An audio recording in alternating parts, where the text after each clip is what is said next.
Fluff and not Fluff today is part two of a kind of continuation of the video that we did last week with if Fursuit is right for you. I just kind of want to touch on some of the details that I did last time that I kind of skimmed over with some of the uh, full suits and whatnot. So, as I mentioned before, with the partials, you have the different varieties of the hand paws, feet paws, sleeves, leggings, all that sort. But I never got really into the style of the fursuit heads or the outfits behind them. And I just kind of wanted to quickly touch up on that, just to clear some things there too for any of you that don't know any of it. So, obviously, there's more Toonie, kind of like myself. Eclipse is made to be very Toon-like, um, about kind of buffed up features than a normal character would have. Bigger ears, bigger fluffier hands, bigger feet paws, etc.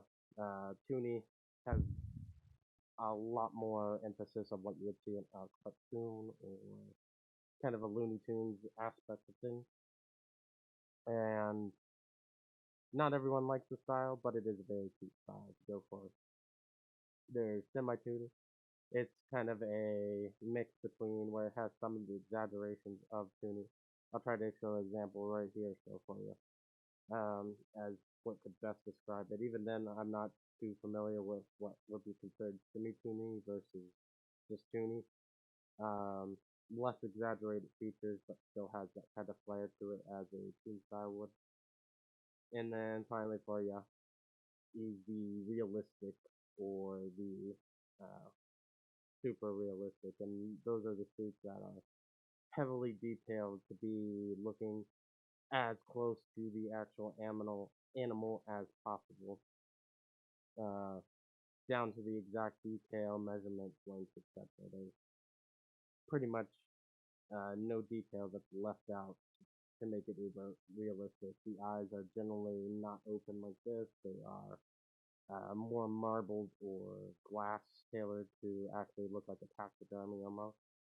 And those are the styles that you tend to go for when you really want to um, make a very huge impact with things and kind of it can be very intimidating on some of them, look really frightening and super realistic to a thing where you almost can't tell. And those ones tend to be where if you are in an area with a lot of children or animals, they tend to be a little more fearful of those just because of the realistic versus if this, such as myself, was approaching. Doesn't make much of a difference, but it does make a difference in that factor. So, depending on what you as a suitor want to go for, can really make the difference on what style you should probably go for. The last one that I want to talk to, which is probably one of my more favorite one, which is the kimono style, which is the Japanese style or anime style or whatever you want to call it. It's like what you would see if you watch a Japanese anime. Um, the eyes are a lot less pronounced. Usually have a I forget what the material is for it, but it's more of a glassy plastic rather than the um, weaving that is done for these eyes. Mouth and everything else tends to be less exaggerated and kind of smaller into a point and whatnot. Very, very more close to humanistic than to not, but the style is really there, especially if you love anime or anything of that. Probably one of my more favorite styles, and definitely not something you want to do if you plan to fursuit for a long time. Just because I have heard that styles in that tend to have a little less durability just because it's fabric being used. And another thing that I've also heard is that because like of the small features of the mouth and such, they are harder to breathe. So If you're already someone that struggles to breathe, then that makes it even worse.